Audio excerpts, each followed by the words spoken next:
and it's about time. We got a man that was shoplifting with 3 warrants, makes a run for it. We just gonna get something short and sweet right in the dough. Because you're yes. I'm in custody right now? Mm-hmm. Detained.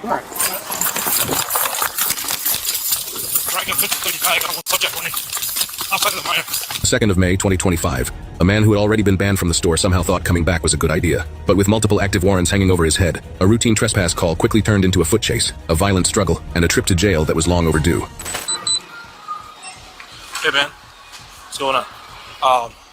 Do you know you trespassed from this property? Say what? Do you trespass from this property last year? I'm buying things. You trespassed, that means you're not allowed in this property. I didn't know that. Yes, you are. Trespass from last year in October or September. Okay, so like... Means you can't be here. Okay, so can I just leave? Let's walk out. Yeah, you gotta come. Yeah. I gotta come with you? Yes. Really? Mm-hmm. Really? You gonna be like that? This is not me, man. I'm literally buying stuff. I completely understand can I that. finish my payment? I did. Look, we I'm just. asking, can I pay or not? No, just leave it right now.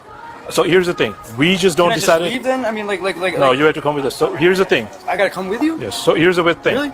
We don't decide to just come here and just bother you. We got a call. That's why we're here. Who calls you? Okay, so. No, come on, man. Like literally, like that's not, first of all, that's profiling. Ben, Profiling. Yes, it is profiling. How do you know Ben, my name is we're not Ben? having this My conversation. name is not Ben. You're banned from the store. Is my name Ben? I know who you are. So No, you don't know who I am. Yes. So No, you let's don't. start walking out, okay? So then I don't need you guys with me. Let's No, but you have to come with us. walk out You have to For come what? with us. What Because we you're in the got? custody right now. Because What? you're. Yes. I'm in custody right now? You're detained. I'm in custody right now. I'm out.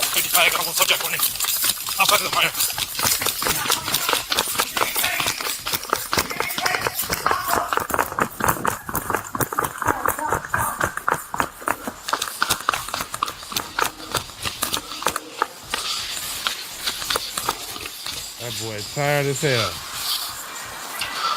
That boy finna fall out. This way?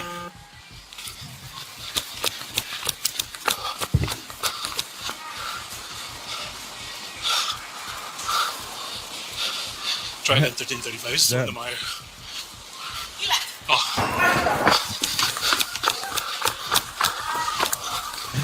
That boy about to. Try again 1335. Disregard. He He left the sound Meyer. like he got bronchitis or something.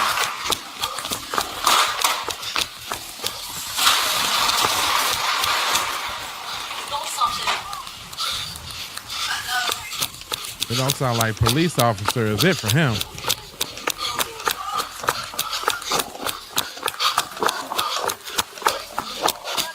Stay right there. You just trying to get in the car, drive away. Trying to kidnap me. Put your hand behind your back. Put your hand behind your back. Roll over. On your stomach. Yeah. Forward. On your stomach. I'm trying. I can't breathe, dude. I can't breathe. I can't breathe. Give me the other arm. Keep your other hand. All right, dude. Just stand back. Stand back. Well, I'd like to know what's going on. I can't breathe. I can't breathe. You're screaming just fine. What's going on here? I can't breathe. Detain him. Get one more unit. Can't take my money. I can take money for him. I'll take it. I'm not doing for him. Just step back. Outside of the Step Meyer. back. What's going on? Step back. I will tell you. Step back. Yo, bogus, dude. Yeah. I didn't do shit. I was really buying shit. You're gonna break my wrist, dude. Dude, get off my back! I can't breathe! Yeah, you can. You're screaming. If you're screaming, that means yes, you are. I can't breathe! You're screaming, that means you are. He's trespassing the store. He's got 2 warrants. That's why he's under arrest. Yes. Yes, I did, because he's running from us. So yes, they grabbed him. Dude, you guys are bogus. Drag up 1335. I got subject in custody. You kidnapped me in this moment. We can No, slow it down. ain't cool when it happens to you. Leave it there. Let go of it. Leave it there. Give it Let back! go of it. Give it to my dad. I'll give it to you. No, I want to give Let it to go of it. Or what, you're Let gonna go smash of my the head? money. You're gonna Let smash go my of your head, money. We will give it to him. Hey, they're gonna smash my head if I don't give them the money. Rob, Here, I can take your stuff. give him. Just step back. Step back. I don't know how many times I gotta tell you. Step back. Hold down.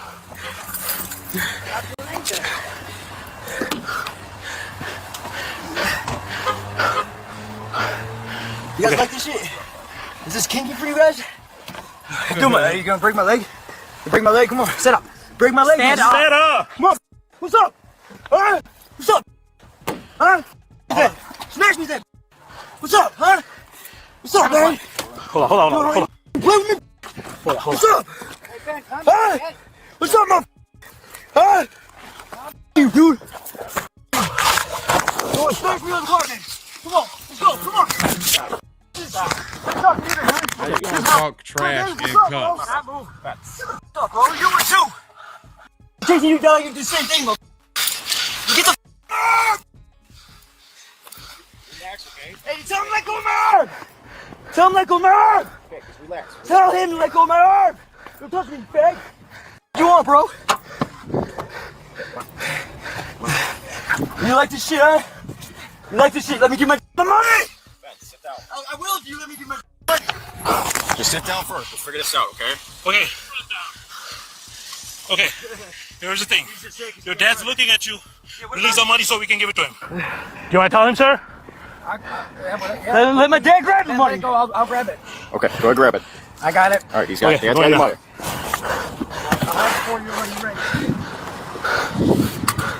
the money. Did you take his property from the car? Next time, please don't touch it. Oh, I didn't hear you. I'm not good. You guys just give me a habit. Nah, man. I was looking in the store. I chased my hair.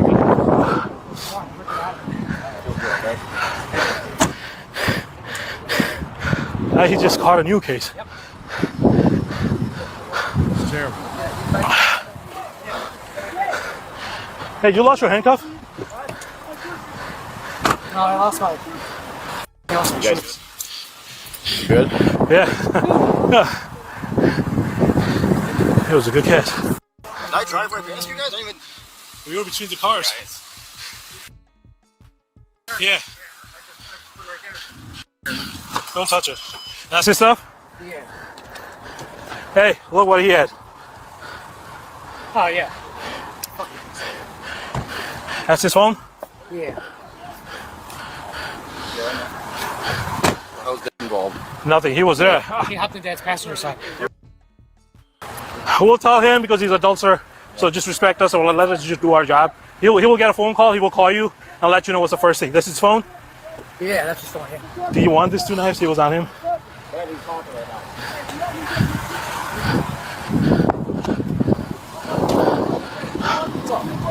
That's his phone. Just keep it with him. Okay, let's go talk to. Are you good? Or you grabbing Yeah. your shoulder? Are you all right? Let's go talk to them and then we can just call it a day. What happened? Huh? What happened? So he was talking to us. Here, take a minute.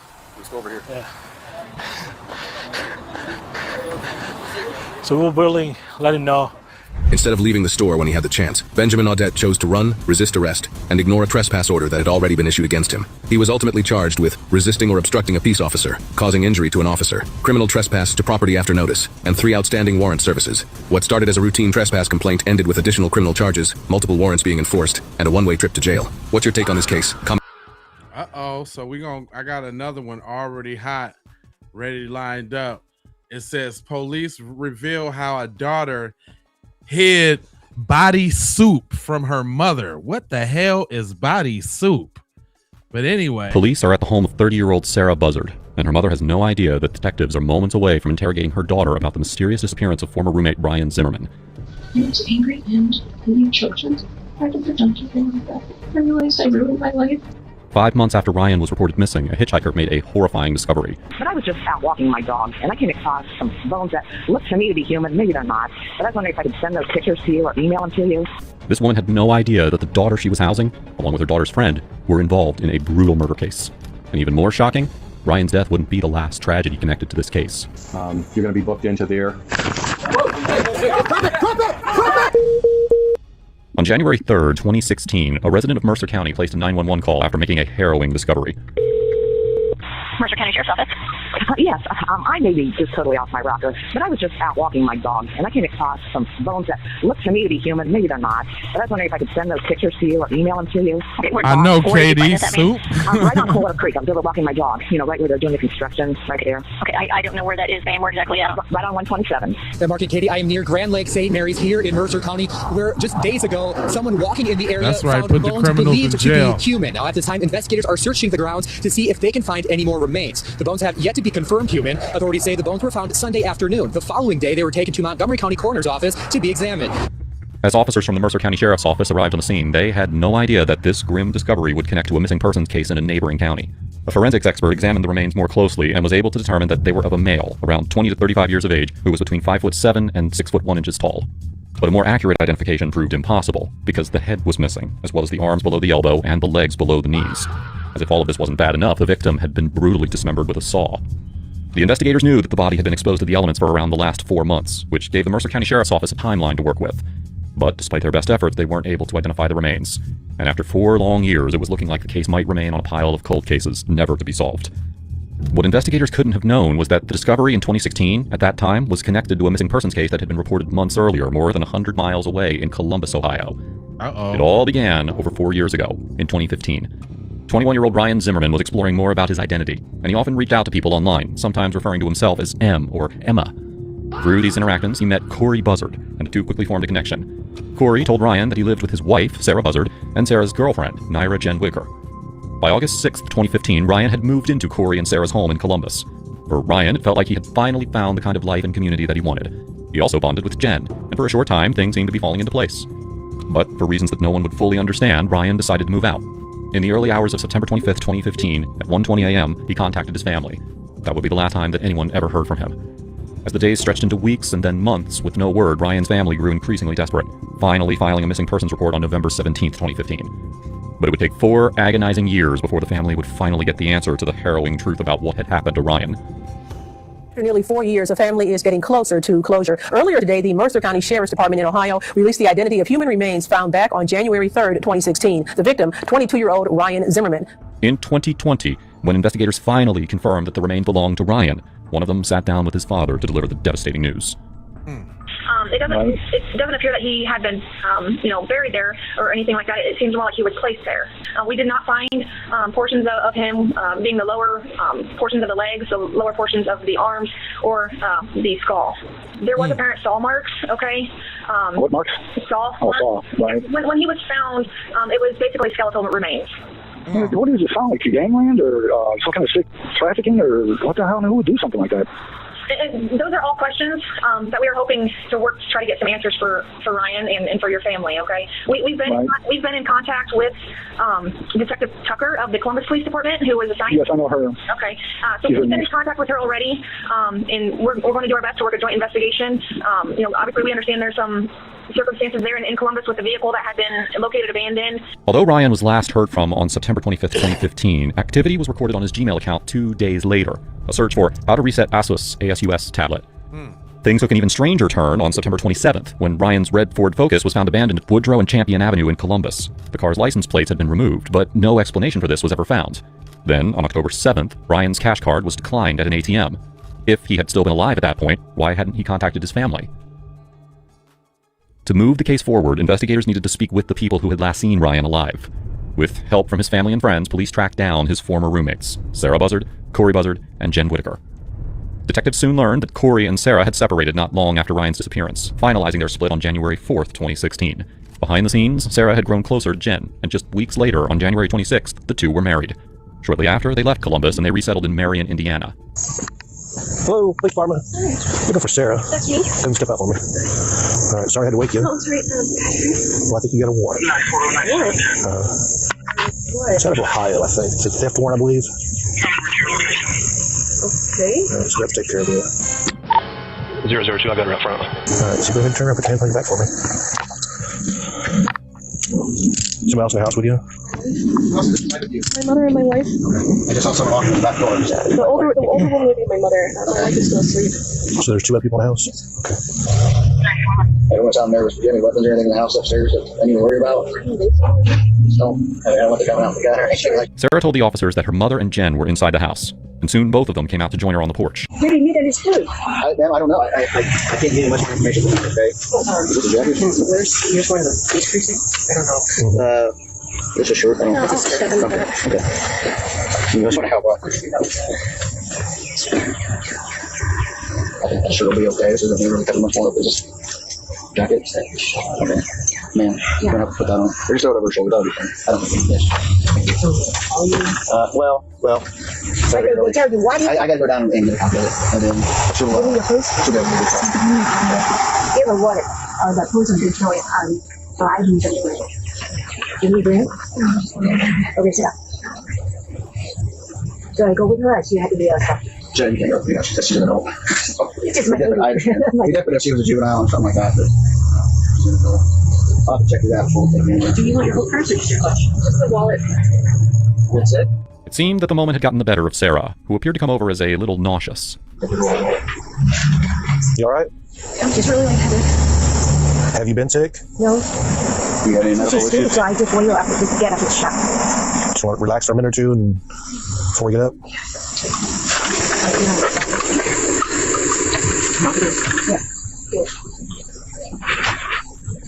They had it on your ass the way to jail.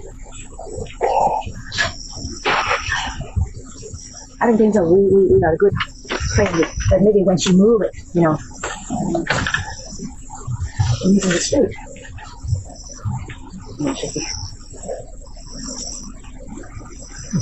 Oh, we finna find out what body soup is in just a minute, old So I gotta black. take her downtown.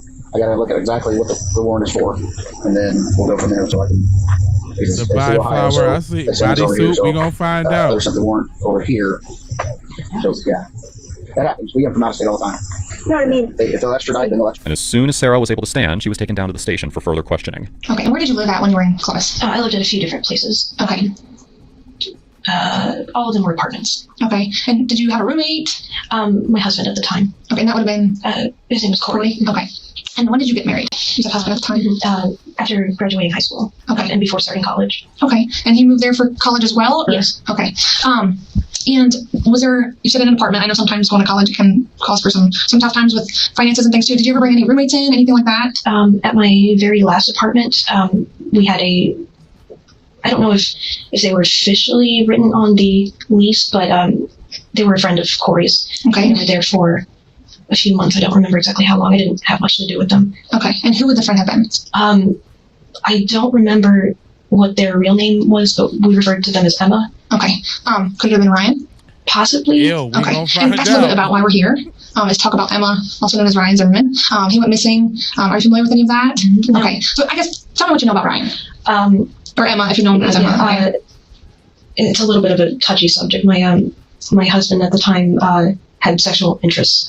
They had talked online extensively, and he had invited them to come stay with us, which I did not want to happen, but long story short, it did. So they drove under the agreement that they would pay part of the rent, and within, I think I gave them 3 months, that they would find a job and find their own place, which did not happen.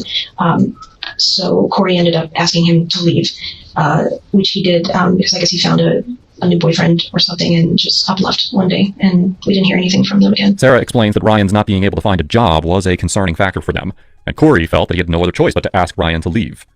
But were you there whenever Emma did leave? Somewhat. Okay, tell me more about that. I know that they had tried to plead with me to give them another chance, but I said that I'd already given too many chances, and that it was Corey's call ultimately. And I remember them packing, and either I went to the store or I was in a different room. I don't remember. I can't quite remember. Who was all home at the time? I was. Corey was not, and then my girlfriend was over. So we might have been in the living room. I honestly, I don't remember. Okay. I just know that 1 minute Emma was there, and then the next he had just left. Okay. Did you see him leave? Like pull away in a vehicle or something? Somebody pulled up, and he got in the car and drove off. I thought that he might come back because he did leave his car, but he didn't come back, and then we didn't hear from him again. Do you happen to know who it would have been? I mean, did he make contacts there? He said that he did find somebody else. I didn't get in much details with him, but he said that he met someone and had mentioned that he might move in with them, or at least see how things went. That's as far as I know. Did he leave with you said he packed some things, did he leave with a bag? Yeah, the suitcase or duffel or whatever he came with. Okay, and then he left his car? Mm-hmm. Okay, what kind of car did he have, or what color or anything like that? I know it was an older car, maybe a dark red, like a maroon. Okay. That's all I can remember. Have you ever ridden in it? Yes. Okay. Have you ever driven it? Yes. Okay, to the store or something, or what did you drive it? To a gas station. And I couldn't get it to start again. What? So I had to call a tow company to bring it back. But I was embarrassed about it because I didn't really have permission to drive it. So did you drive it while he was still living there? No, this was after he'd left. After he left. Okay. And how did you get it started in the first place? If you went, it started fine. I noticed that it was low on gas, so I went to the gas station, filled it up, and then I couldn't get it to start again. Okay. Were you by yourself during this? My girlfriend was with me. Okay. While Sarah spoke with the detectives at the station, investigators back at her residence spoke with Jen about Ryan. We have a search warrant for the residence too. Okay, so we're not stepping outside. We're working the missing persons case from Ohio. The Ohio Attorney General's office has a task force with missing persons. And Ryan Zimmerman lived with you guys in Columbus in 2015 with you and Sarah and Corey in September 2015, right? And he's missing. And you guys are like the last people to see him. So we're trying to figure out where he's at. His dad reported him missing, okay, in 2015. And then we have got evidence that you guys were together in 2015, okay? Mm-hmm. In Columbus, at your apartment. Where were you living at then? In September 2015 in Columbus. You were living with Corey and you're living with Sarah, right? In 2015. In 2015, correct. Was there another person there living with you at that point in time? Yeah. That came in? Emma? Yep, that's who we're talking about. Yeah. So we need to ask you questions. We're trying to find out where Ryan Zimmerman is. But what Sarah had told investigators directly contradicted what Jen was about to tell detectives back at home. Did he have a car or anything that he would have left with? Did he take the bus? Yeah. He left with what? His car? What kind of car did he have? Did you ever ride in the car? You were never in his car? Investigators now had to determine who was telling the truth. Sarah's claim that she had used Ryan's vehicle wasn't impossible, but Jen's conflicting account immediately raised red flags. By the way, if you're finding this video interesting so far, please do us a favor. Make sure to hit like and subscribe and help us get to 1 million subscribers. Now, let's dive back in. And then the wrecker came to get it? You said that I called a tow company to bring the car back to the apartment. Okay. So did you see this tow company? Yes, I rode in the truck with them. Okay. And then you all brought it back to the apartment then, or okay? Parked it like normal? No, I parked it on the side. Because like I said, I was embarrassed that I took the car without permission. So I parked it over at the side of the complex. Was it within the complex, or was it like parked on the outside street? No, it was within the complex. Okay, so like your apartment, the like townhouses kind of like connected, right? Okay, so you parked it close enough to your apartment that you could walk, or was it around the block? Like, was it? It was close enough that we could walk. Okay, like a much, man. Get a lawyer. Town block, or was it a half a mile away? Or no, it was. So the townhouses were in rows. Yes. And the whole complex was surrounded by like a street block. Yeah. So I parked it on the street block. That was still part of the complex, but further off to the side. Okay. But it was within the complex. Okay. So I guess when the tow truck or what have you dropped it there, took the keys in with you? Anything like that? I'm assuming you had to have the keys. Yeah, I had the keys. I would assume I took them in with me. I don't actually remember though. Okay. Had plates and everything on it. I mean, obviously you probably want to drive down the street and get on the plates. Right. Okay. And so it was parked there. Had you driven it since then or after that? Mm-hmm. Okay. Did he come back to get it? Mm-hmm. Okay. Do you know anything that happened to it then? I know that it disappeared. I don't know what happened to it though. I know I went out to check on it again, and I didn't see that it was there. Okay. So I don't know if he came back to get it. If just shut up. It happened while I was gone. I'm not sure. If Sarah had left Ryan's car with its license plate still attached, Well, then who had removed them before it was towed? Right. Ryan's father had also observed more discrepancies when the car was discovered. So what I can tell you about the vehicle is, he went missing in September, and I didn't know until October when I received, 2015, I received a certified letter in the mail saying that my car's been impounded in Columbus, by the Columbus Police Department. Well, I went up there and got the car out of impound, and it had a full tank of gas. The key was in the ignition. The only thing that was gone was the license plate was missing. It's a Kentucky license plate. Well, when I got it out of impound, they gave me a copy of the ticket, and I still have that. I can bring that with me, or I can fax it to you. Of the location. It was right in the intersection, like a block and a half from where the apartments where he was staying. Well, before I came back to Corbin, I started asking around. I went to that location where the car was picked up by the towing, by the tow company, or by the police towing, and I started knocking on doors around there. It's like a T section, it's not a four-way. And two of the neighbors remember what happened. And they said, yeah, there was a black tow truck, not one of the newer ones, it's like the old ones with the straps in the back. They said dropped it off. They stopped in the middle of the intersection. They dropped the car off there and left. There was a guy, a white couple, a guy and a female, dropped the car off there. And about a half hour later, the Columbus Police Department came and wrote the ticket up and had the vehicle towed. I'm thinking, why would somebody, it's like they wanted it to get picked up. And I called the tow company from the apartment she was living at, because that's where I imagine it was parked at. And they said, no, they have their name on the side of their vehicles, and they would never drop a vehicle off in the middle of the road. But so it sounded just like some random somebody with a tow truck just dropped it off there, like on purpose, to get picked up. The discovery only raised more questions, and Sarah offered little that could help the detectives make sense of what happened. So a day or two after Ryan leaves, you take his car, and you said you had no problem starting it? Okay. Was it parked in the parking lot? And you said it had license plates on it, otherwise you wouldn't be driving it, right? Okay. And you drove it to the gas station because it needed gas? And then you couldn't get it started? Okay. So then you got a tow truck, and it dropped it off on the side street. Tell me a little bit about that. Why you had a car of your own, right? So you said that you thought it would be fun to drive somebody else's car? Okay. And how long after that did you realize it was gone? I think it took me a few days because I don't really look over at that area. Did you? But you don't believe Ryan came back and got it, or you didn't know? I honestly don't know. Because you said earlier that you didn't believe. You said Ryan didn't come back to get his car. I don't think the only way that he could have come back to get the car is if he did it when I was gone, and then Corey was there so he could get his keys. No, but that's another question. To explain the key ring to me. So, do you find it odd that Ryan now is leaving for good? Right, he's leaving for good, and he would leave his car keys behind? That's why I thought he was going to come back for the car. When investigators approached Corey for information, they encountered a potential witness who seemed hesitant to speak. You're not in any trouble. I don't have an arrest warrant, nothing like that, Corey. Okay, we just want to talk with you because your name was brought up as a witness in a case somewhere. A homicide. Homicide. I don't recall witnessing any homicides. Okay, well then it shouldn't take very long. You know what I mean? Well, like I said, we just want to talk. I just don't like standing at people's doorways talking. I don't know if you have 10 people in there. That's just an officer safety thing. No. So, can you give me some information about the case so that I know if I can help you or not? We will.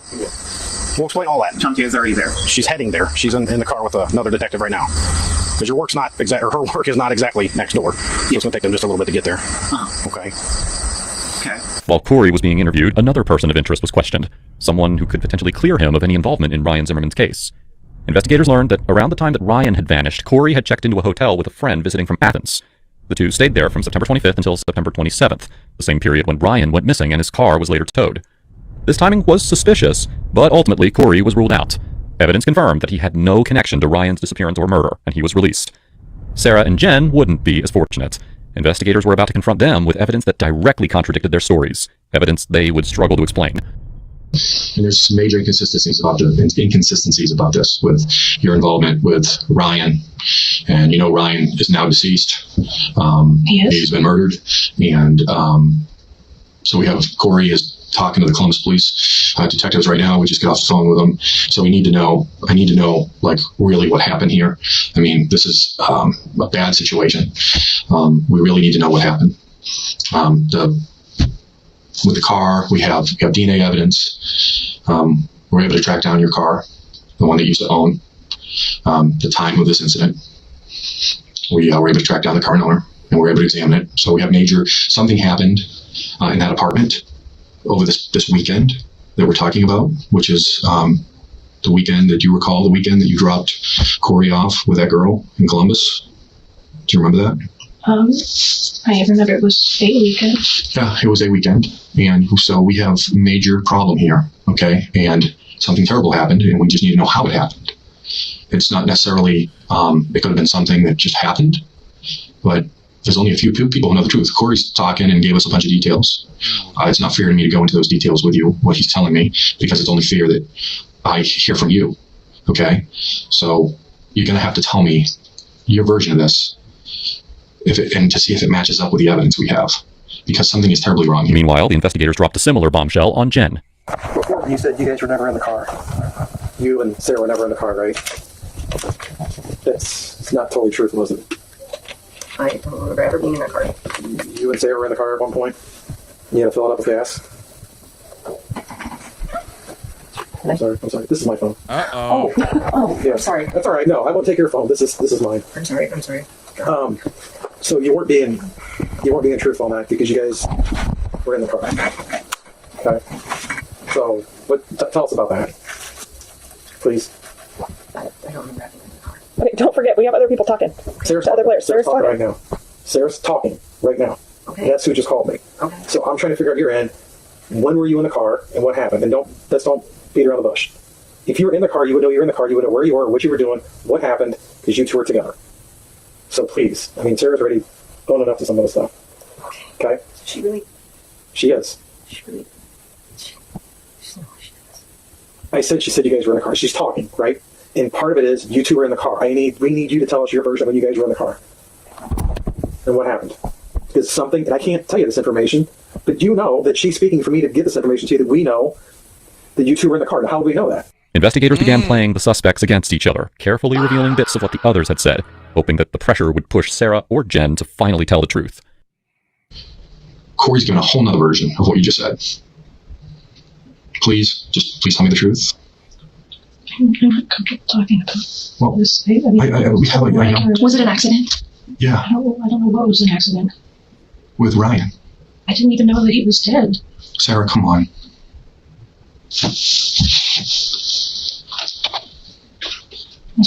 Sarah, please.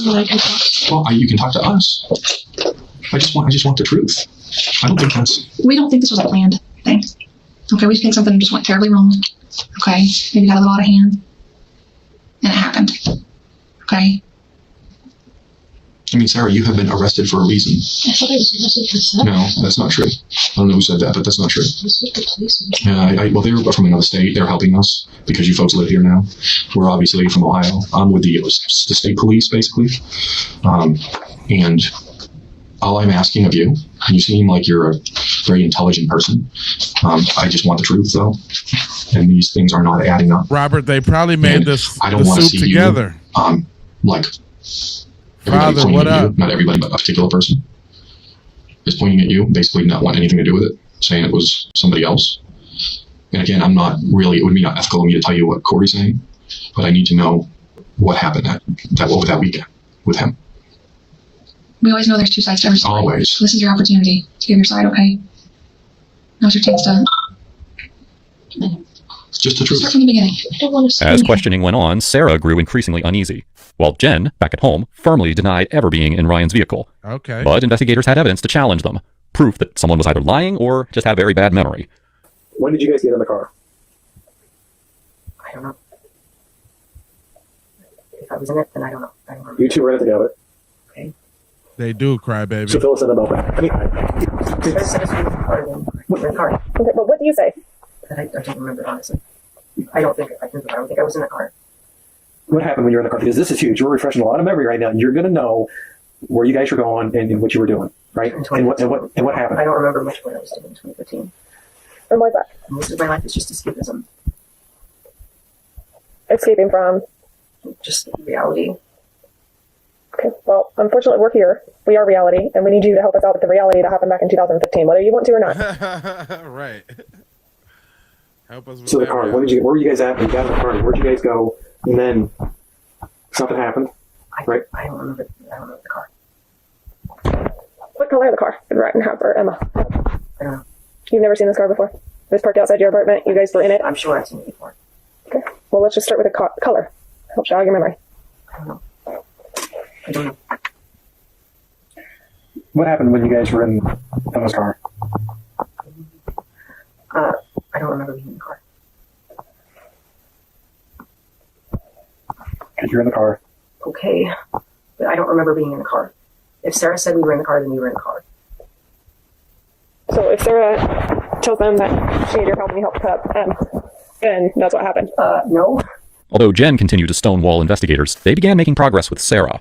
She was on the verge of revealing what had really happened to Ryan Zimmerman, and what she told police would set off a chain of events that led to the discovery of yet another victim in this case. Look at me. You're the type of person I think that you are an honest person. Are you not? I try to be. Okay. We're just asking for the truth. And if was it something that was planned? That happened? Or was it just, oh my gosh, holy cow, this happened and now this is where we're at? Hey, you sick, Mark. You've been planning this. Look at me. Is that correct?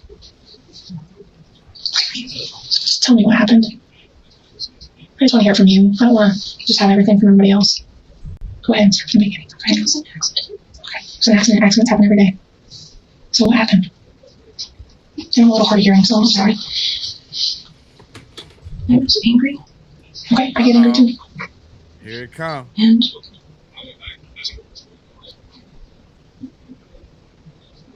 I knocked him down when he came out of the bathroom.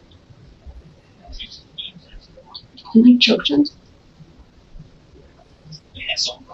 And then I didn't know what to do. I'd never done anything like that. And I got scared. I didn't know what to do. You were scared. I realized I ruined my life. So what do you think? Tell me more about you knocked him down. He was coming out of the bathroom and I came up behind him. And I put him in a chokehold and knocked him down. Did he pass out? Were there words exchanged? He passed out. Okay. So then I didn't let go. Mm-hmm. And then it was too late. Tell me more about too late. Could you tell if he stopped breathing? He started turning white. And I couldn't go near him. Because you were scared. He was alone at the time. Just Jen. Jen and you and Ryan? Where was Jen at the time? She was downstairs. No, I'm sorry. I'm sorry. She was downstairs. She was downstairs? Okay. What was she doing? Or did she hear the stuff there? A commotion. Okay. Came up. And she helped calm me down. And then we had to figure out what to do. And you just spoke about that, or I guess what was decided? Obviously, we know what happened. Okay, you're not telling us something we don't know, and I get it's probably hard to talk about. But these are the details that we need to hear from you. That way, it's not from somebody else. I had to figure out how to get rid of it. Mm-hmm. So what happened? Can we cut it up? Wow. Within you and Jen? Was this when Corey was away at the hotel? Investigators presented the new evidence to Jen, making it clear that her wife was now directly implicating her in murder, dismemberment, and an attempted cover-up. And yet, when pressed, Jen's recollection of the events from 4 years earlier suddenly seemed uncertain. Because that's what they wanted. They had, I shouldn't use gender neutral for Corey because that's confusing. Corey had like papers written up. Kane, you're right. I forget what he calls it, like a trifecta or a perfect relationship. But it involved one man, one woman, and a trans woman. Okay. And I didn't want any part of that. Sure.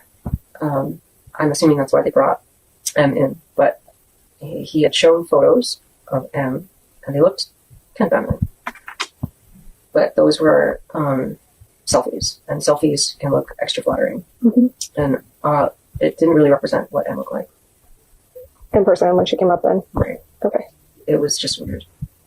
So Corey got really uncomfortable. I don't know what he expected, really. Sorry, I'm very tired.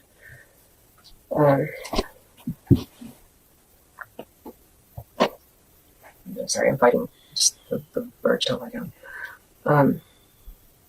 What was I saying? You said that everybody, I mean, back then it's not what everybody thought it was going to be.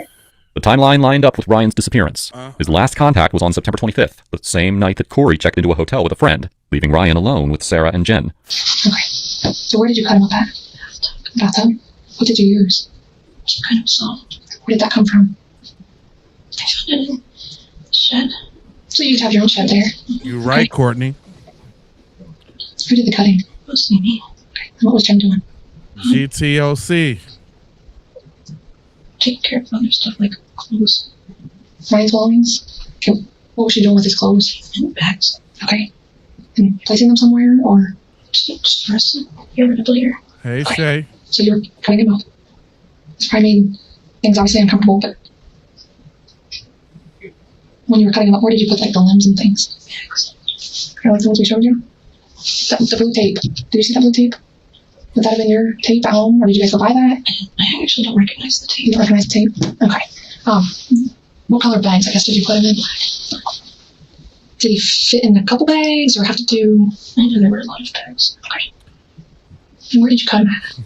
Again, this is all stuff I already know. Okay, I just need to hear it straight from you. Gary said she made raw Joints. man soup. Can you point to the, I guess what you mean by joints? The elbows. The wrists, ankles, knees. And then up here? Okay. So, you get him all cut up. Did Jen help cut him up? Not really. She wasn't feeling well. Wow. She got kind of sick. Okay, so I took over most of it. But did she help a little bit at the beginning? Okay. We were both really scared. Sure. So, you got him cut up, then what happens? We have to figure out where to put everything. So where did you say put his belongings? Where did those go? Like his clothes and his... Just in one of the bags. And where did those... We put those in a bin. Like a dumpster? No, like a Tupperware bin. Oh, okay. So where did that go? In the back of his car. Okay. In a Tupperware bin. We were going to drive the car somewhere. Mm-hmm. And leave it. But the car wouldn't start. So I was trying to figure it out, right?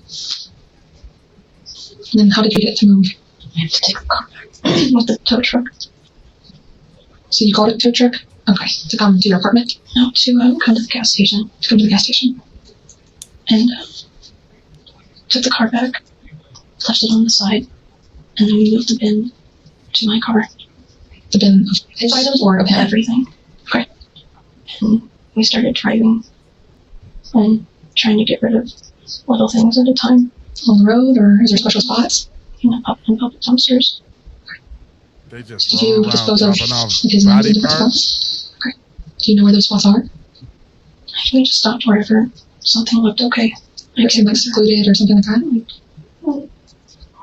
Sarah admitted not only strangling Ryan to death at apartment F, but also claimed that Jen was equally complicit. According to her account, the two dismembered Ryan's body and then methodically cleaned up the crime scene. They packed portions of his remains into Tupperware containers and used Sarah's Toyota Corolla to transport them to multiple locations before ultimately disposing of the evidence. What? Couple gas stations. Mostly just public dumpsters. I really don't know. Do you recall stopping along? Okay, so you're driving. Do you drive to a final destination at some point? Where's that? It wasn't planned. I kept falling asleep. Sure. So where do you drive to? Selena. Selena, Ohio? Okay. And that's in Mercer County? Do you know that? I know what county is. Are you familiar with Salina? Would you travel through that way? Did you recognize it before traveling? Okay. So you get to Salina. And then what happens? We dumped everything. We dumped the main body. Okay. Because I was so tired. And you dumped it where? Yes. Some woods. Some woods. Okay. Had you already dumped some of the rest of the body? That was all we had left. Okay. Because the main body. Okay. Do you recall where you dumped the other parts of the body? Possibly in dumpsters at gas stations? Did you stop at any other woods or creeks or anything? Okay. Did you plug this in your phone? Like a GPS type thing? I just started driving. I don't remember. Okay, I just know. It was still running. I feel like we wanted to maybe end up in Illinois.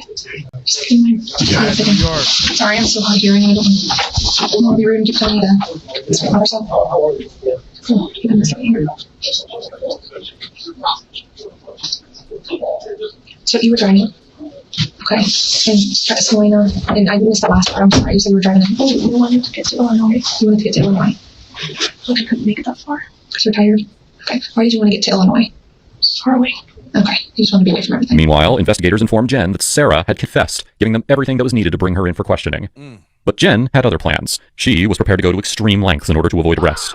One investigator sensed that something was off, but no one could have predicted what would happen next. Uh-oh. You don't have any, like, weapons in there, do you? What are you playing with in your purse? Yes or no?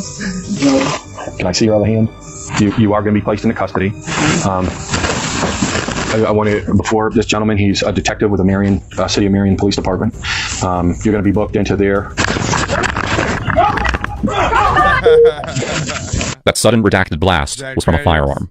The investigator's instincts had been proven right. Jen had hidden a firearm, and rather than face the consequences of her actions, she used it to take her own life.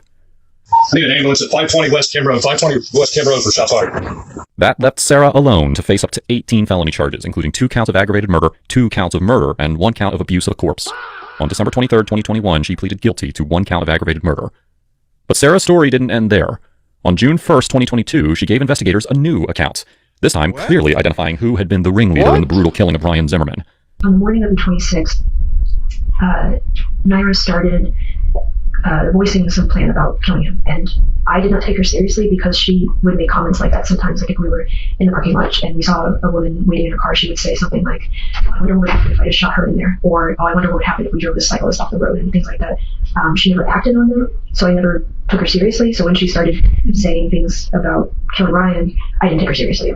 Did she first say something that morning, or had she said something prior? She may have made passing comments prior, but nothing major. It was less about murder, more about just violence.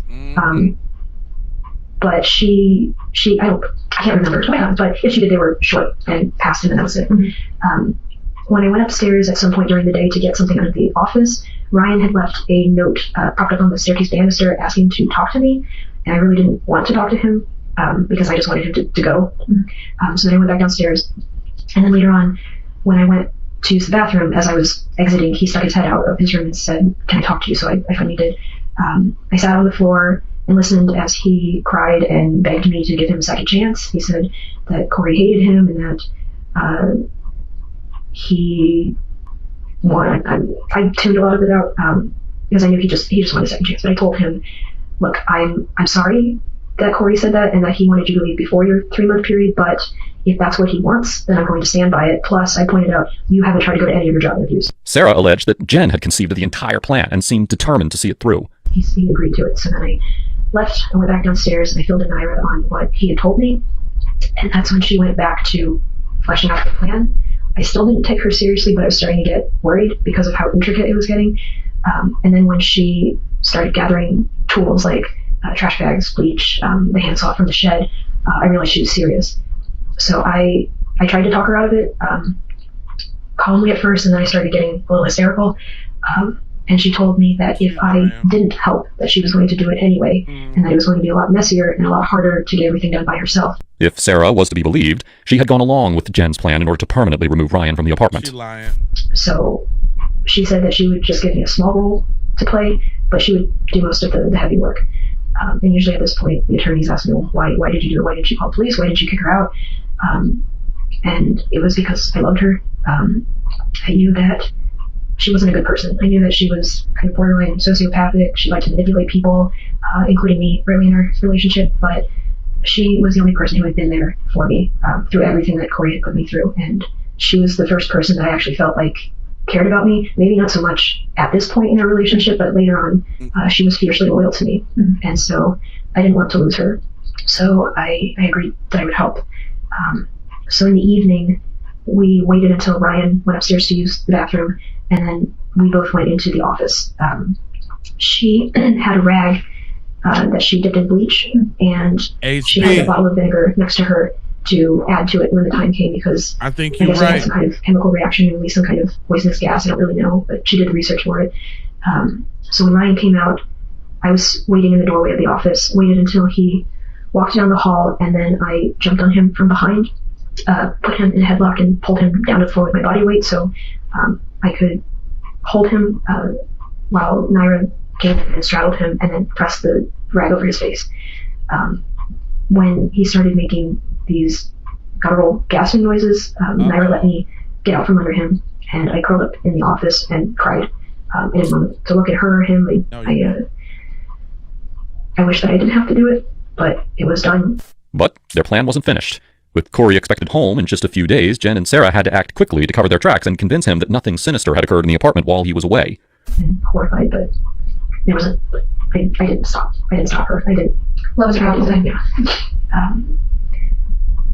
So I stayed in the office. I didn't know that she had put duct tape over his face until the prosecutors or where you were. I can't remember. Somebody told me that when they examined the head, there was duct tape on it. So I didn't see her do that. You still go to jail. I'm guessing she did it to make sure that he wouldn't breathe if he wasn't fully dead. And then she asked me to help her move him into the bathtub, but I wouldn't do it. I said I didn't want to see his face. I couldn't bring myself to look at him. The only thing I could see were his calves sticking out, and his skin had turned white, so I knew that he had died. So I stayed in the office for a while until she did get him in the bathtub, and she had put a trash bag over his head and severed it, and then put that into the freezer so that she could deal with it later. And she started using the handsaw to take off his hands and feet at the joint. What? And at that time, because his face, I didn't have to see his face anymore, I came out to help, and she gave me his clothes, instructed me to put it in the trash bag while she worked. And after, I'm not sure how much time passed, it felt like maybe an hour, she started to get intestinal cramps. So she went to lie down and said I had to take over. So I put the hands in one bag, or no, the hands and the feet she told me to put in a bag, and then she also put it in the freezer for later because she said those would be the two big identifying factors and she would have to deal with them separately. So I removed the forearms and the calves at the joints. And it was slow, exhausting work, and I did not work fast enough.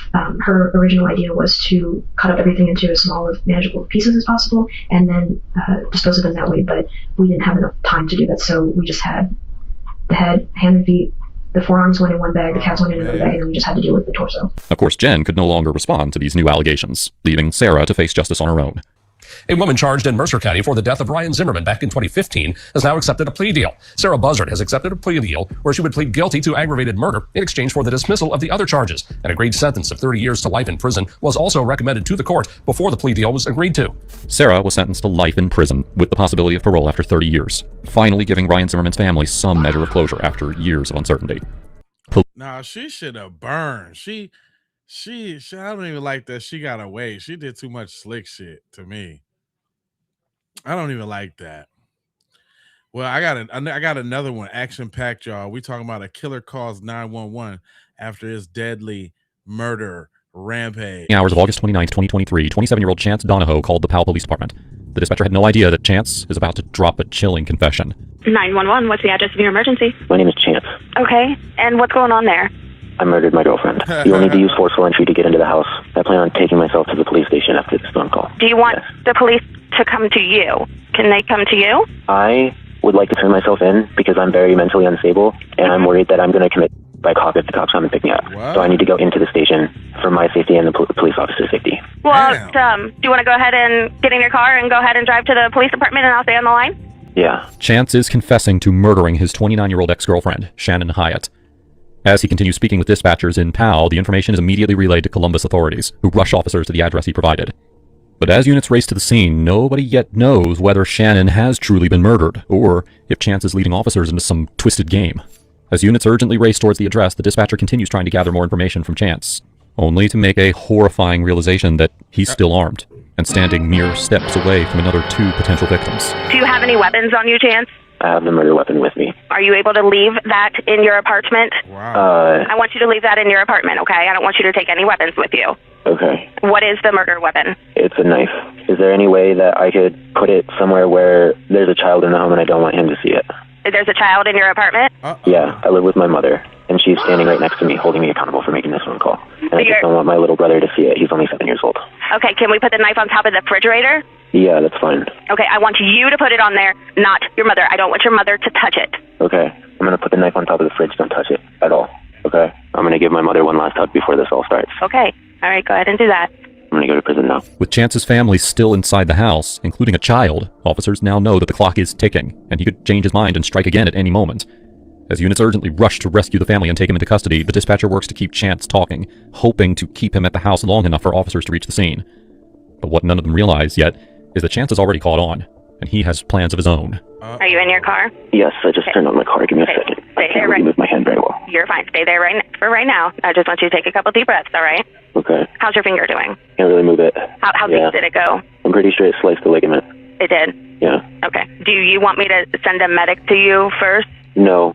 I'll receive all my treatment at the jail, please, and thank you. Yeah, not a problem. Where are you at in the lot, just parked right in front of your apartment? I'm going to be completely honest with you. I need to bring myself to you, and I don't want to be tricked into being picked up.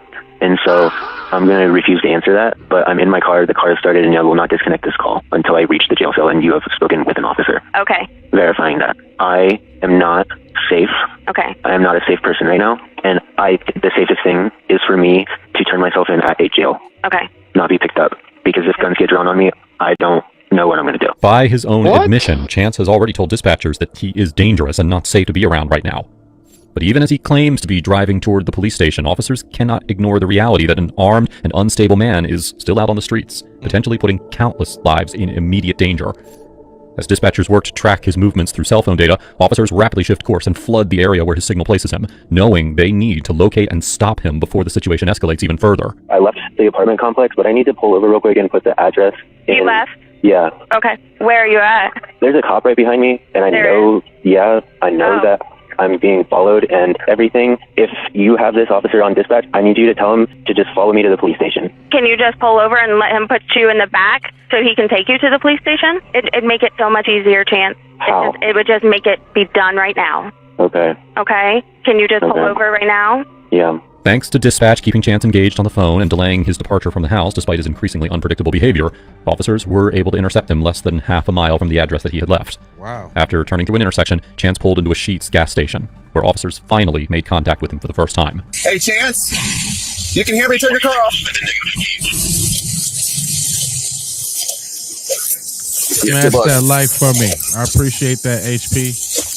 Can you make commands? Because you probably can't hear me on the side. Both hands up.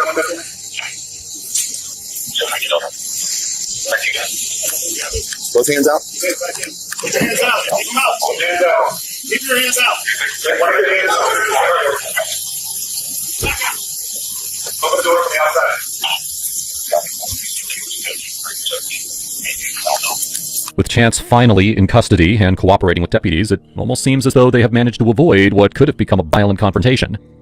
But unbeknownst to them, Chance has already had a violent night of his own and had not been lying over the call. And now, as he volunteers more information, the chilling reality of what he might have done to Shannon begins to take form. In the handle of the driver's door, you will find the car keys and house keys of the house of the victim. Okay. Who's the victim? Shannon Hyatt. Who's she to you? She's my ex-girlfriend. Ex-girlfriend? Okay. Are you injured at all, Chance, besides your finger? Just a little scratch on the shoulder. He's really calm. When did that happen? During the attack. Okay. And you put that bandage on yourself? Yeah, it's just a napkin and some medical tape. Okay. I was heading to the police. I was actually calling the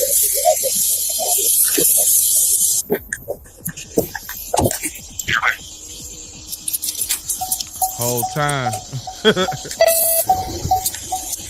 Yeah, this car needs to just be taped off. There's blood everywhere. Once you lock it. As officers searched Chance, the blood covering his socks and shoes provided further confirmation that his confession was real. Wow, the crap. While one unit transported him to the police station, everyone's focus shifted to the officers racing towards Shannon's home. If there was any possibility she was still alive, they knew every minute mattered. I know. R.I.P. Shannon. Jeez. It sounded like you showed up somewhere and took off their following him. Yeah, so All right, we're good at 4th Century? She's dead. He's saying she's dead, right? All right. Can I kick the door? I'm good. Kick the door. Police! Yep, she's dead. She's right here. We got her. Clear the house. Let's go. Columbus Police! Let's go. Come on. I got it here. Hold that. Go. Basement. Somebody come with me in the basement. Columbus Police! Watch out. Move back around. That's 11. She appears to be 10-18 with some medication. Columbus Police! They're on their way in. That's terrible, man. Check everything. Copy. They're aware. We got nothing. We got nothing. Get back out. Well, hey, check the yard back there while you're back there. I love when we get the wrong fucking house. Tough job, man. Look. Did you get shot or did you get stabbed? Everything at once. Did you get fucking cool? Yeah, look like better clothes. Okay. Yeah, I'm gonna get out of here. I'm gonna get out of here. Mark, sorry. Back door's locked. What? Yeah. But I mean, there's a hole. A hole, I guess they're gonna throw. Pull down. Inside the home, officers found 29-year-old Shannon Hyatt lying on the living room floor with numerous stab wounds across her upper body and a deep slash across her throat. Damn. A large pool of blood had formed beneath her, with additional blood stains splattered across the carpet and couch throughout the room. Shannon was pronounced dead at the scene. He killed her. Okay. Oh my god, I could be sick to my stomach. But for the responding officers, the nightmare still did not feel over. Fearing that Chance may have harmed someone else before making the call, units urgently rushed to the home that he had called from to make sure that his mother, Ashley Ratka, and younger brother were still all right. How are you, Mom? Okay. Can I just have you step out here real quick? Is there somebody else with you? What's up? Just your... Okay. Is he awake? Okay. I just want to make sure he's okay. That's all we gotta do is to make sure he's okay for right now, okay? Is Chance at the police station now? We have him in custody. Yeah, he went voluntarily. Okay. All right. Where's he at? Where is your son located at? Upstairs in bed. Do you want to show one of us or one of us stays down here? Just show him. We just gotta make sure he's okay. We just gotta make sure he's not hurt or injured or anything like Are that. you gonna wake him up? For right now, we'll just leave him stay where he is right now. As long as we can see that he's alive and sleeping and fine, and doesn't need a medic or anything like that, then that's okay. Okay. But we do. I get it. You totally understand. But we need to make sure that he's okay. All right. You want to walk over there? Yeah. Hey, man. That's a real suspect. Okay. As officers searched through the residence, they recovered the knife sitting on top of the refrigerator, exactly where Chance had described it to dispatch during the 911 call. Near the washing machine, investigators also discovered a pile of clothing believed to be the first set of clothes that he had worn when he initially went to Shannon's home. Officers then checked on Ashley's younger son and confirmed that he was still unharmed, still asleep in his bedroom as the investigation unfolded around him. Back at the scene, Chance is taken into police custody and he's transferred to the Columbus PD and taken to Franklin County Jail, where detectives brought Chance in for questioning. By now, they knew this would be the most critical stage of the investigation. At that point, they still had no idea what events had led to Shannon's brutal murder, and everything now depended on what Chance chose to say inside that interrogation room. Given his previous threats to take his own life, detectives knew that they had to handle the interview carefully. Without a clear motive on record, a defense attorney had everything that they needed to argue that Chance never understood what he was doing, which meant that he could avoid a murder conviction entirely. I had a major psychological break and kind of completely and utterly lost control of my actions, which I know is not an excuse, and I need to pay for my mistakes and my actions and pay the consequences for everything. But basically, me and Shannon are going through a really bad breakup right now. Right. Because I am unable to be honest and unable to not steal and unable to not take advantage of people that are around me, and I took advantage of her a lot, and so we broke up, and she's been just making all these Facebook posts about our breakup, and I've read some. She's also come after my mom and stuff, and it's kind of one of those things where it's it's one thing to drag my name through the mud.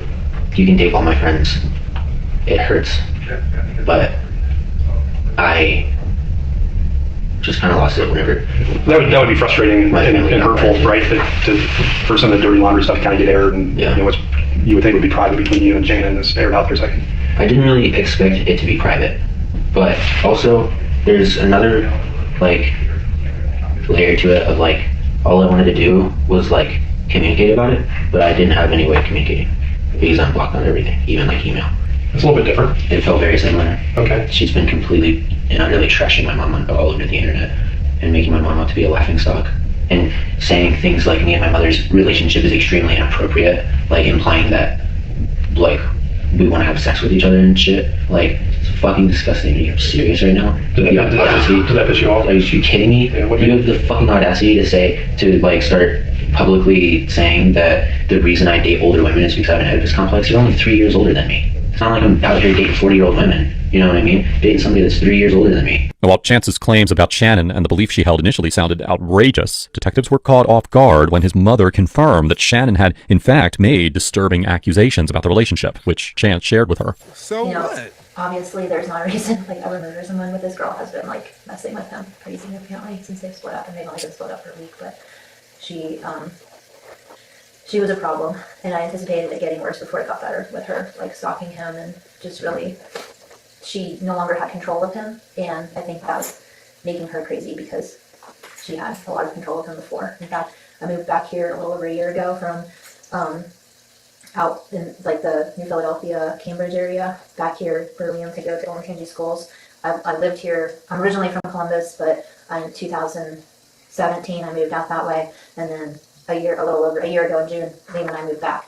Chance already lived down here, and that's around the time that he and Shannon got together, and I've only seen him a handful of times, and she did not like me, and I don't know why, and like I felt like I lost my son, and then he came home a week ago, and I didn't even realize, I felt like I got him back.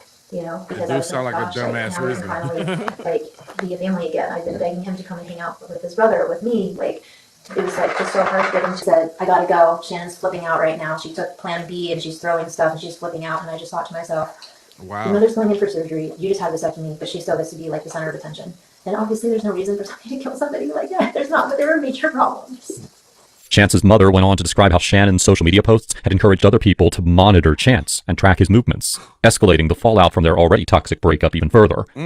Back in the interrogation room, Chance continued speaking at length about the disturbing accusations and claims that Shannon had allegedly been making about him and their breakup on social media. In that moment, I mean, like, I felt betrayed the whole breakup. Sure. She's been just, like, telling everybody everything, which, I mean, I'm not gonna lie, I would do the same thing if somebody did that I did to her, but, like, she told me that, like, she wasn't going to tell anybody about the theft and stuff because I paid her back the money that I took.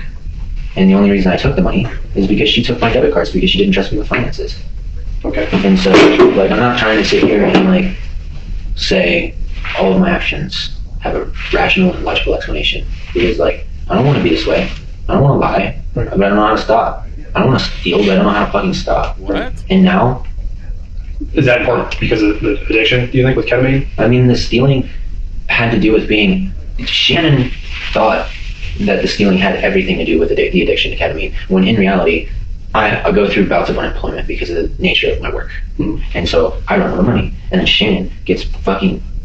or would get, like, really, like, mean and say really nasty things and all this shit. And so in my mind, just take this money, give it right back to her as your money so that she shuts the fuck up and everything can be like happy and peaceful, and then we can like coexist in a happy peaceful household, and then just replace the money before she finds out that it was taken.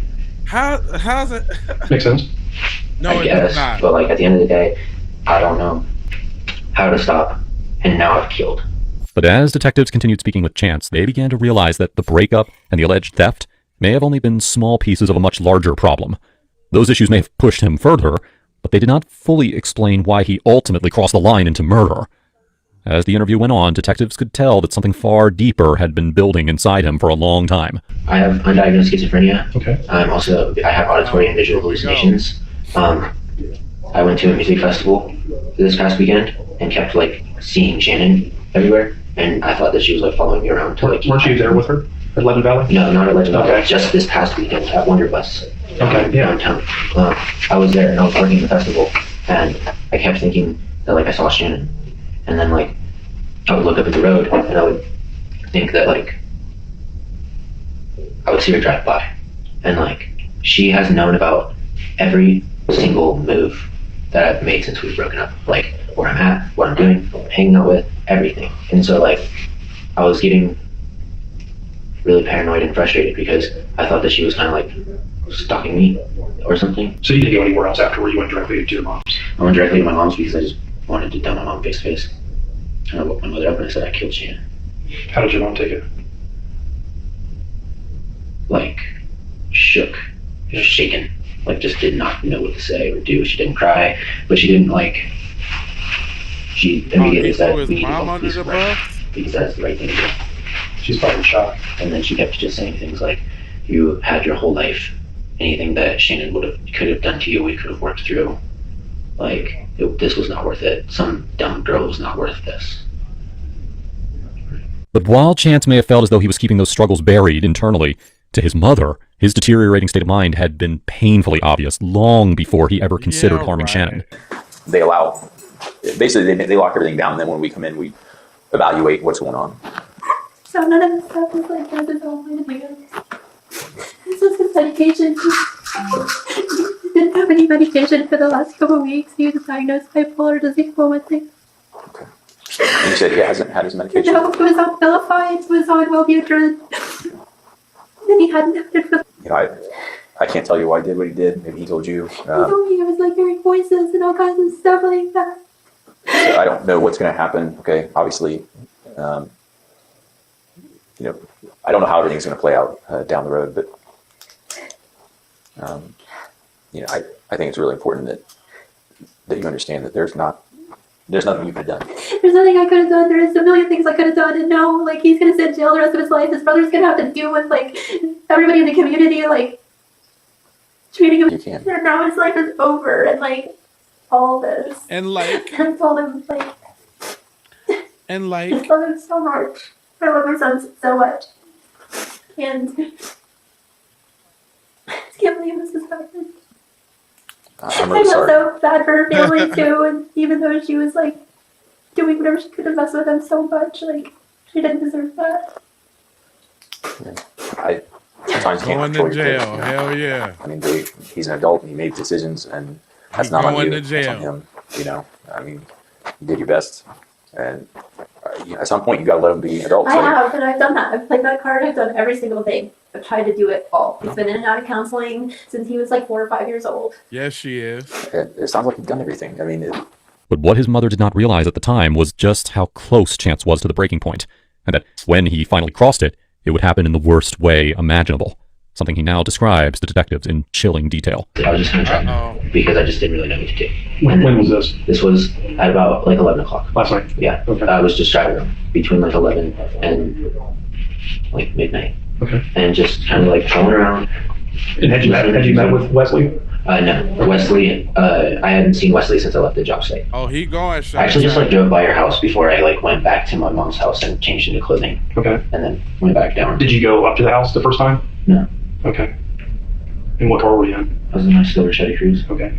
So you drove by, yeah. And at that point, did you see Matthew or? I mean, I saw a van, and then I saw a person that looked like Matthew leave, and I just kind of didn't think of anything about it because I didn't know what kind of vehicle he drove, and also he like the van door was open, so it almost like looked like somebody just like stopped by to run inside real quick and then leave to like pick something up or drop something off. So I didn't really think much of it, and then yeah. And at that point, did you have the knife with you? No. Okay. So you drive by. Not sure what time. Was it dark? Yeah, it was kind of like 11:30. Okay. So then you drive. I just drove by because at first, like, all I wanted to do was just like knock and talk, but like, I don't know. I know like this doesn't make any logical sense because knocking and getting the police called on you and getting a trespassing charge is far less severe than getting a murder charge. But I just like I got to spend time with the vessel that was Shannon, and I got to absorb her spirit and get some of her back. When detectives reviewed surveillance footage from Shannon's home, they spotted Chance's car repeatedly driving past the area throughout the night before he finally arrived at the house. And as detectives confronted him with more of the footage, Chance began making even more chilling admissions, leaving investigators questioning whether they truly understood his motive at all. We had some video, like from the neighbors, like cameras or video systems, and it looks like you had walked up to the house maybe with like a t-shirt on initially. Yeah. Does that ring a bell? Yeah. Why don't you kind of tell me about when you first walked up to the house, around what time that was, if you recall, and what kind of happened the first time? So I think it was between the times of like 10:30 and 11, or maybe 10 and 11, or somewhere around that time frame. That was the time that I like drove past. So I was like, saw the van, was trying to like work up the nerve to like go up to the door, but like didn't really know what to do. So I guess I don't know why, but I was just like, why don't you just like kind of just like see if she's even like here? And so I peered into the garage window to see if her car was there, and then I tried to see if I could see what room she was in without her seeing me on her cameras and stuff. And then I didn't see anything, and then whenever I left, I was like, you need to just go home, and you need to just give your mom your car keys, and you need to check yourself and do a psych ward.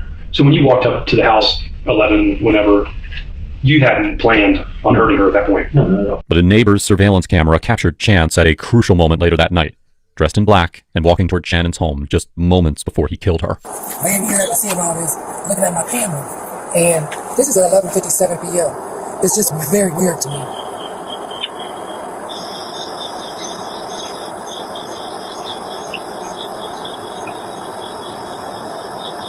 I don't know if that helps or anything. Yeah, well, that probably does. And then a little bit later, it shows him coming back out, and the club is down there somewhere. Okay. Is that as much of the video? Okay.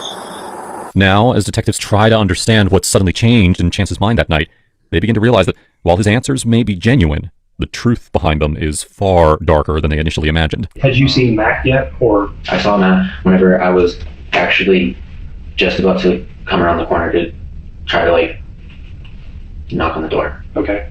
Did he see you? No, he had his back to me and he was coming out of the door, and then I got spooked and ran off. How'd that make you feel? And I thought to myself I should check myself into a mental hospital because I'm not really all that safe. And then on my way home, I had like this weird thing that was just like, well, if you want Shannon back and you can't get her back, you can like take her life force and then you'll be together forever. And so like I went home and I changed my clothes into all black and I grabbed a knife and I went over to her house and I approached the door, which I'm sure you'll see on her doorbell camera, ring camera at some point throughout your investigation. I twisted the doorknob. She screamed, "I will call the cops." And I slammed my shoulder into the door 2 times. After the first time she said, "Are you fucking kidding me?" Because I think that she thought I was just being obnoxious and pounding on the door or something. Or honestly, I don't even know if she knew it was me until I got into the house because I had a bang on my face whenever I was outside. And then the second shove gave way and I didn't make a noise. I didn't say anything. I didn't do anything. I just started stabbing Shannon, and she didn't even realize what was happening until I had stabbed her a couple times. And she said, "Are you fucking kidding me? What the fuck? Chance, stop. Wait, please stop. I'm dying. I love you, I love you." And then she didn't speak another word. I don't know how many times I stabbed her. I know it's a lot. I also know that I cut her throat to speed up the process. The autopsy report later revealed that Shannon had been stabbed more than 30 times across her upper body and suffered a deep slash to her throat. The numerous defensive wounds covering her body made it clear that she fought desperately to survive. But for investigators, it was not only the brutality of how Chance killed Shannon that disturbed them, but it was what he chose to do during the next 3 hours inside her home that disturbed them even more. Okay. And then what did Shannon's phone? She has like a Samsung something with a mushroom case. Okay. And then how did you come into possession of that? Well, I took her house keys and her phone after I killed her. Okay. I don't really know why. I don't have her password or anything, and she has like the thumbprint, so you can't like get into it. But like, I took the keys. I screwed a piece of plywood to the front doors to keep it closed. And then how did you get back out of the house? Through the back? Or? Yeah, through the back door. Okay. And I used the key to lock it up. Okay. Why did you shut the front door like that? To be completely honest with you, so our cats didn't get out. Yeah, that's good. No, I mean, it sounds ridiculous, but you didn't want the cats to get out. And I'm not gonna lie to you, there is a part of me that's very upset knowing that they slept together, because the first thing that Shannon said whenever she got out of our relationship was, "I need to be single for a while and really figure out my own shit." Right. And then I saw something that she wrote down saying, "I feel like I'm really falling into the same patterns with Chance with Matt, and I don't know how to feel about it." What did she write that down? It was in her notes on her phone. Okay. How did you get into her phone? It was her phone after I killed her. Okay. Oh, so wow. You went full psycho stalker mode, dude. Huh?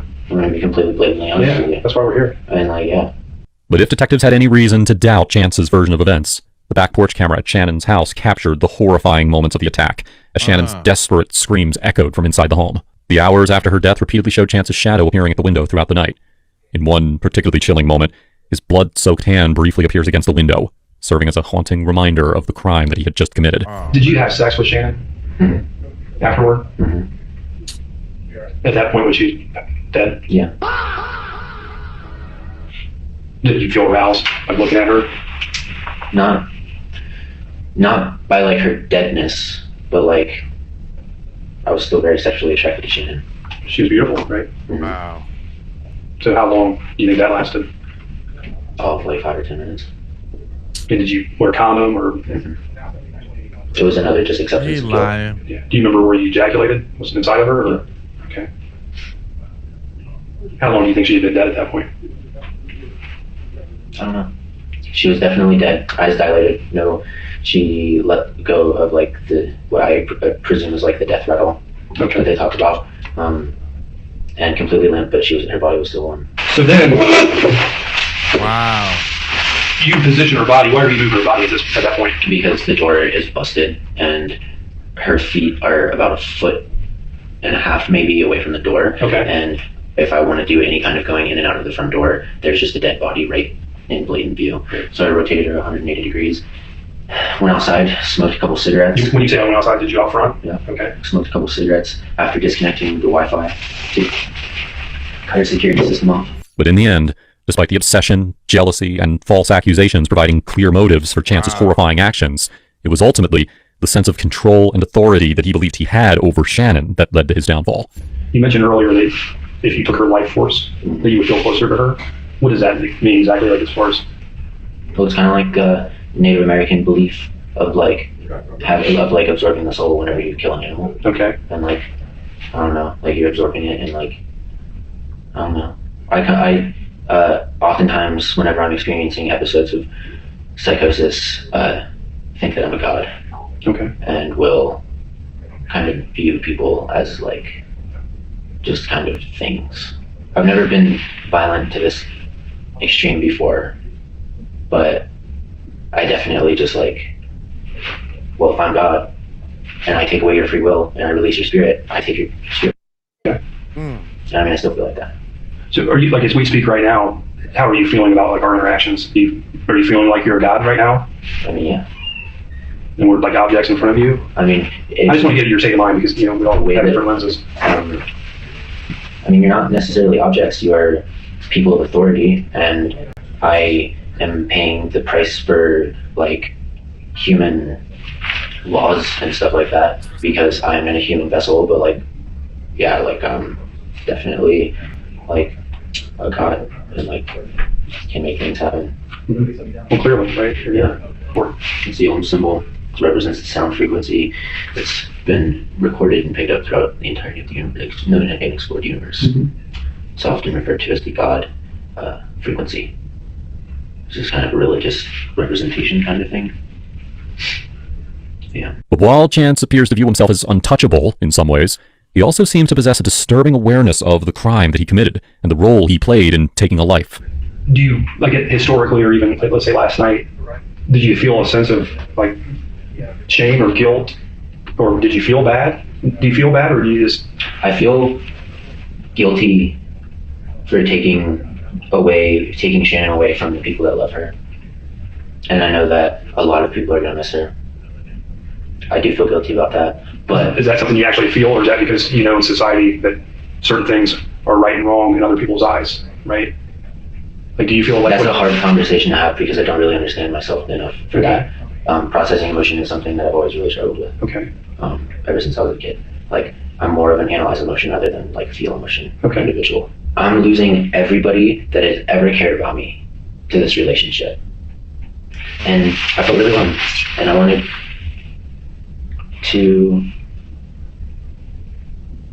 Shannon back, and now I have her back. But I also wanted to take something away from her, but I had absolutely nothing to take away except her life, and so I fucking did it. I stabbed her over and over and over again until she couldn't speak and was making weird raspy sounds, and then I slit her throat open. You're sharing with me what happened, so at least her parents had a little bit of peace to know that the person responsible was in custody, right? No. I'm a very eye for an eye type of person. I think that the only justice would have been if I was dead too. Well, maybe her parents feel the same way. I don't know. It's something that they're gonna have to live with. I took their favorite daughter. Yeah, I want to make sure you're safe as well. With all due respect, I'm a dumbass and a murderer, but I'm not somebody that runs away from my consequences. No, I respect that. I respect that. That's why I've been fair and with you, right? So I can tell that you're accepting responsibility. And as the interrogation came to an end, Chance did not avoid addressing Shannon's family directly, delivering a message while fully aware that what he had done was beyond forgiveness. Is there anything that you would like me to tell James or Jamie or mom or dad? That's where they got him. In your experience, do the parents of the victims even want to hear anything? I think this is all going to be out there, the trial and everything else. They're going to know. I think they would like to know how you feel about what happened. I want you to tell him that Shannon didn't deserve to be a victim of my shortcomings and mental illness. And I want you to tell him that I hope that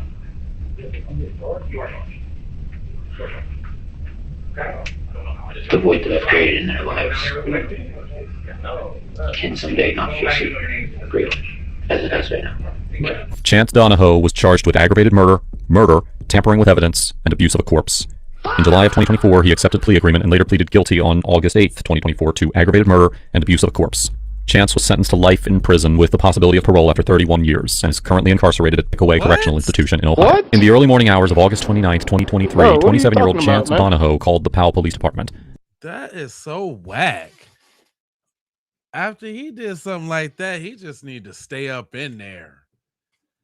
You see how many puncture wounds was on old girl, and you still, oh man,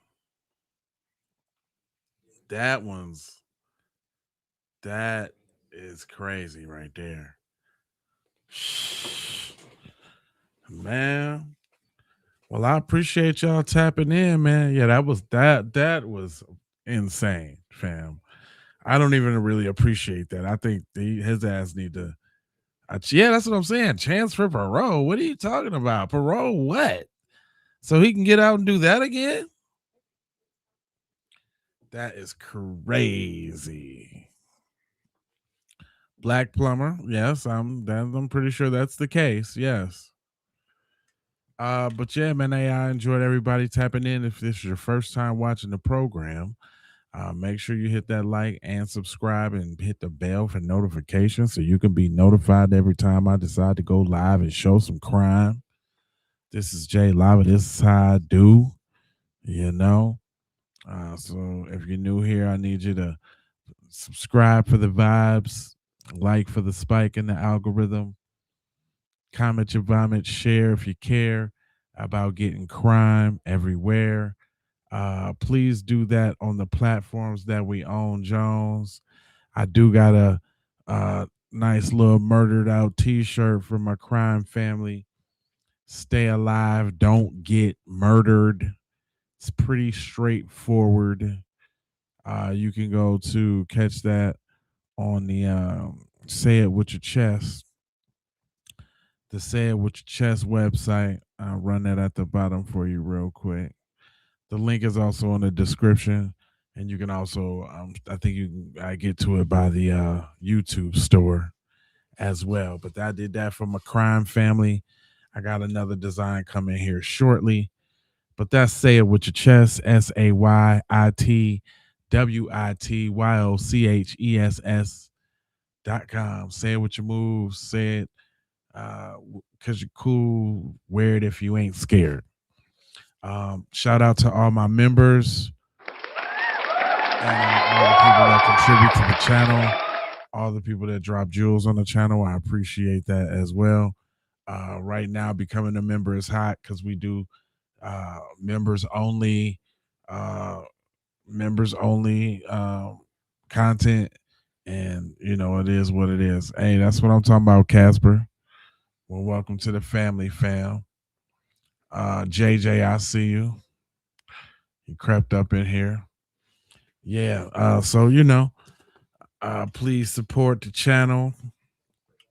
You know, if you want to sprinkle me with some jewels or something like that, it'd be great. But I do this every night, though. Like, I'm very consistent with it.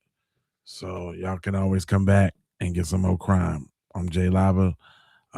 Love, peace, blessings, and aloha. I'm out the Doha for sure.